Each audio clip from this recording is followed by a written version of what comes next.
My son's hand didn't tremble when he snapped my finger back until it broke. His eyes held no hesitation, only fury, as if my refusal to co-sign his wife's dream house had betrayed him. Pain shot through my hand, but it wasn't the fracture that cut deepest.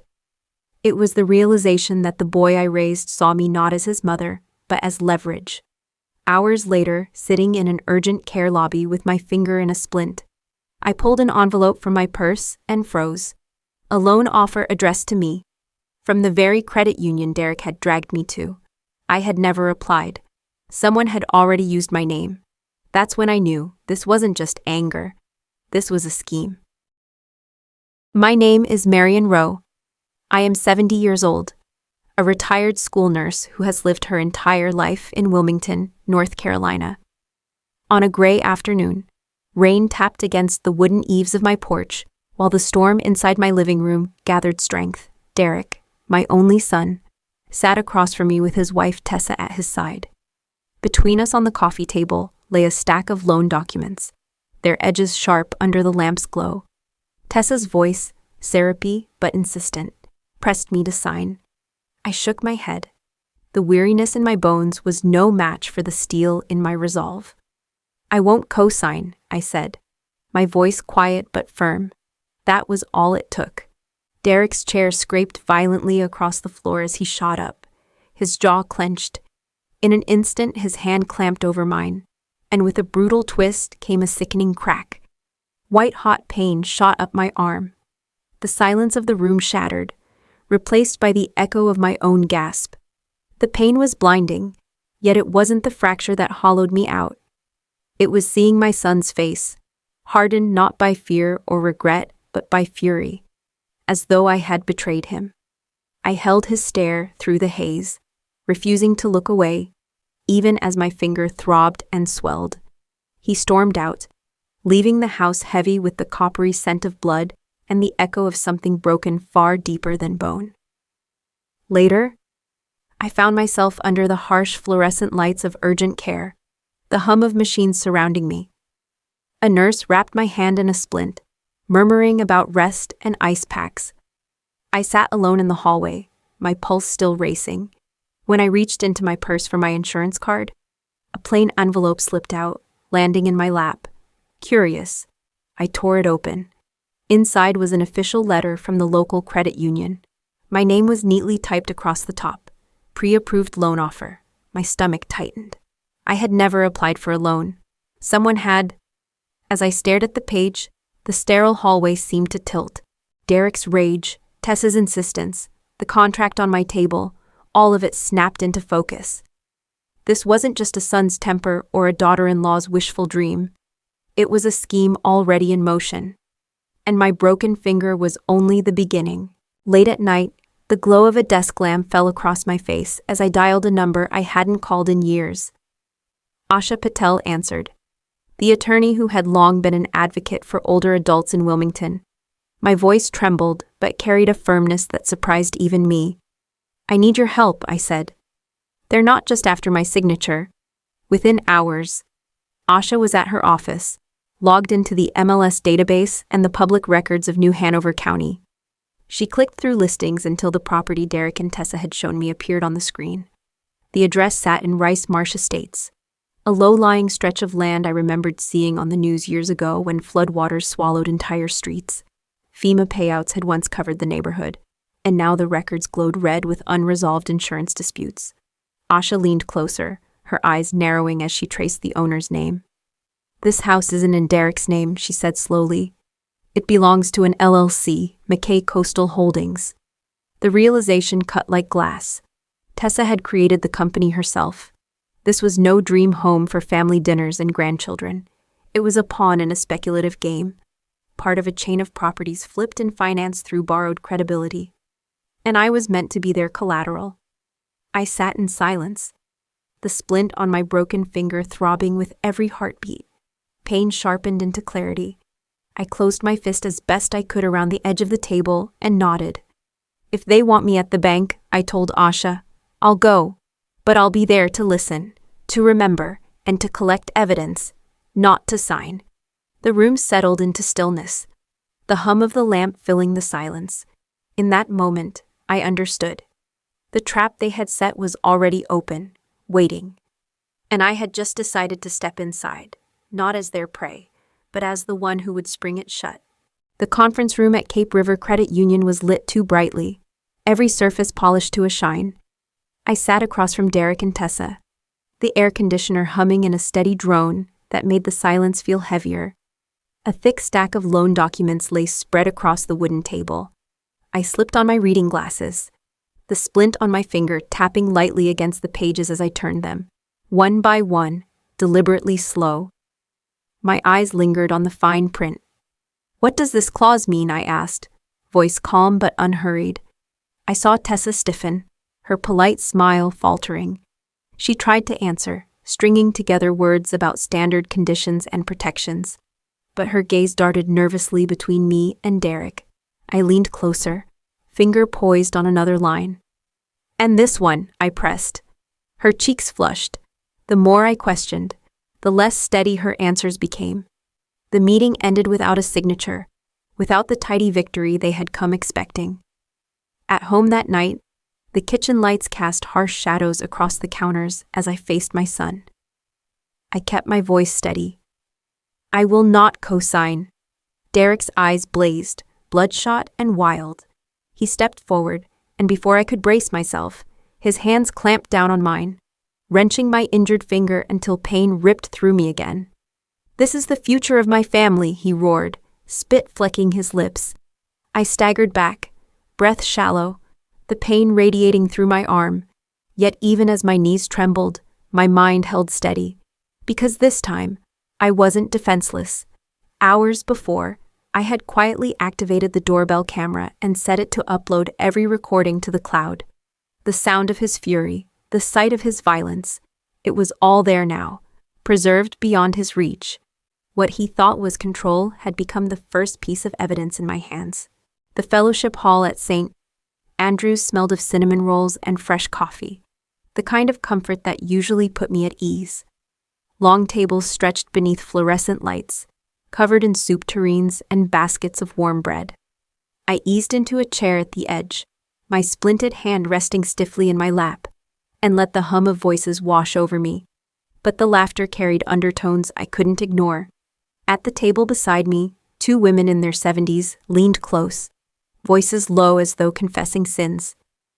"My grandson said it was just to help him get approved," one murmured. Another nodded, eyes clouded with shame. "Mine too. A once-in-a-lifetime deal, he called it.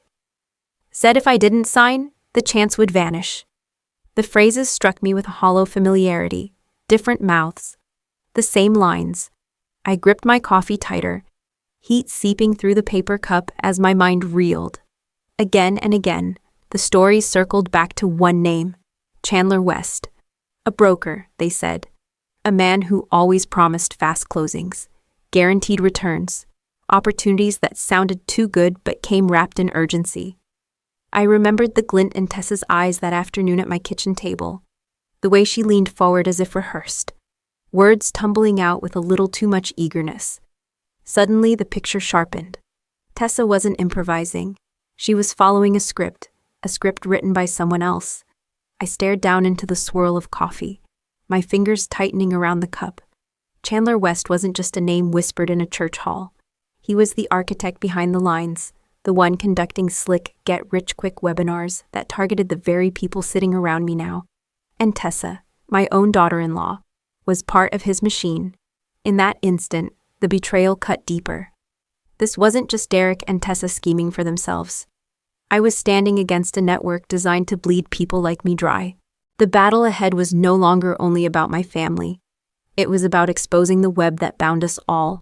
The desk lamp in Asha Patel's office cast a pale circle of light across a mound of contracts. Page after page slid beneath her careful hands, each one stamped and dated, dull as dust. Then she froze. Her eyes narrowed, her lips parting just slightly. "Marion," she whispered, turning the paper toward me.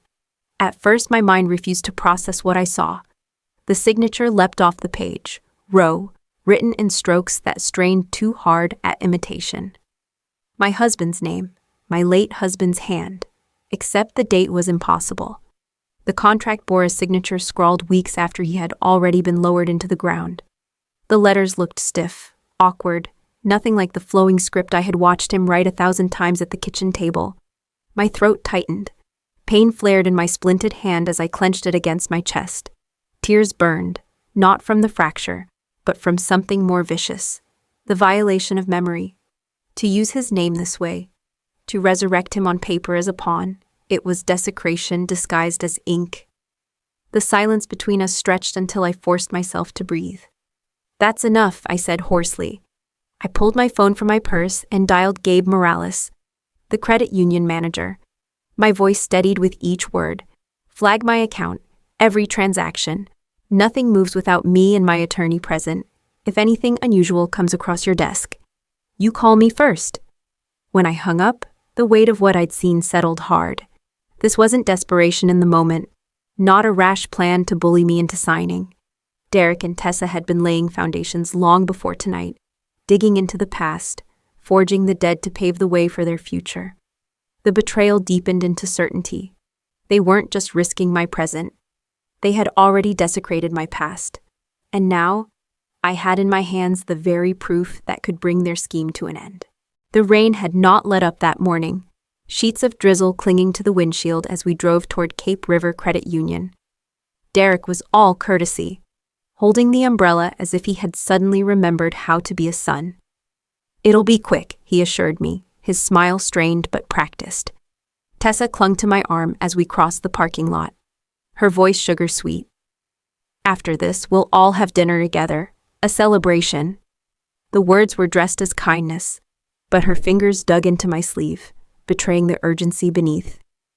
Inside, the air smelled faintly of polish and paper. The conference room was already prepared, the long table gleaming under fluorescent lights. At the far end sat Gabe Morales, the branch manager, his face impassive but his eyes sharp. Beside him, Asha Patel rested a notepad on the table, her calm presence a silent anchor. I had insisted on this setting, no kitchen tables, no casual visits, no shadows. Here, everything was recorded, witnessed, remembered. The notary arrived, brisk and professional, setting down a leather case and pulling out a stack of documents. I recognized most of them. Tessa had emailed me copies days earlier. Page after page slid forward, the rhythm steady, until something broke the pattern. My breath caught. In the middle of the pile was a document I had never seen. A power of attorney clause, granting the borrower authority over any collateral should the loan default. My name was printed neatly at the top, as though I had already agreed. I tapped the page with my splinted finger, the sound sharp against the polished wood. "Where did this come from?" My voice was calm, almost too calm. The question cut through the room like a blade. The air grew heavy. Derek shifted in his chair, reaching out as if to shield the page from sight. Tessa's lips parted, a faint sound escaping before she swallowed it back down. The notary glanced nervously between us, sensing the tension without understanding its depth. I leaned back, letting the silence stretch. My gaze stayed fixed on them, unblinking. The cameras overhead hummed quietly, capturing every second, with Gabe and Asha watching, with every move preserved. There was no retreat left for them. The mask of confidence that Derek and Tessa had worn so tightly began to loosen, threads fraying in real time. They had brought me here expecting compliance, a quiet surrender. Instead, they had walked straight into the light, and for the first time, I could see the cracks in their armor. The scheme they believed airtight had just sprung its first visible leak. The conference room was no longer a place for signatures. The moment Gabe Morales saw the extra page, his expression darkened. He raised a hand toward the notary. "Stop the process," he ordered. The rustle of papers halted. "This transaction is suspended." His voice was measured but carried the weight of authority. He reached for the phone, summoning compliance officers. Tessa attempted a smile, but it wavered, brittle as glass. "It's nothing unusual," she murmured. Her tone pitched high, a performer caught mid-forget. Derek sat rigid beside her, his knuckles rapping impatiently against the table, the steady tattoo of a man unraveling. across from them. Asha Patel moved with deliberate calm. She opened a folder and laid out each piece of evidence like a series of hammer blows. First, the contract bearing my late husband's name, signed weeks after his death. Next, the footage from my doorbell camera, Derek's hand twisting mine. My cry of pain caught in digital permanence. Finally, a printed list, names of other seniors approached with the same urgency, the same promises. Each detail layered over the next, forming a wall of truth too solid to topple. Derek's face flushed a furious red. "She's lying," he shouted, the words breaking at the edges, betraying his fear. His voice echoed across the sterile room, but no one moved to comfort him. Tessa shook her head, fumbling. "It's standard, it's just a form." But her excuses clattered hollow against the silence. Gabe's stare was cold, the look of a man who had seen schemes before and recognized another one unfolding. The door opened. 2 uniformed officers stepped in, the quiet authority of the law filling the space. Behind them, a representative from Adult Protective Services nodded once, clipboard in hand. "This case is active," the officer said. "Chandler West has been identified.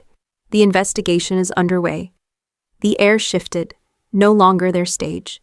The conference room had become a courtroom in miniature.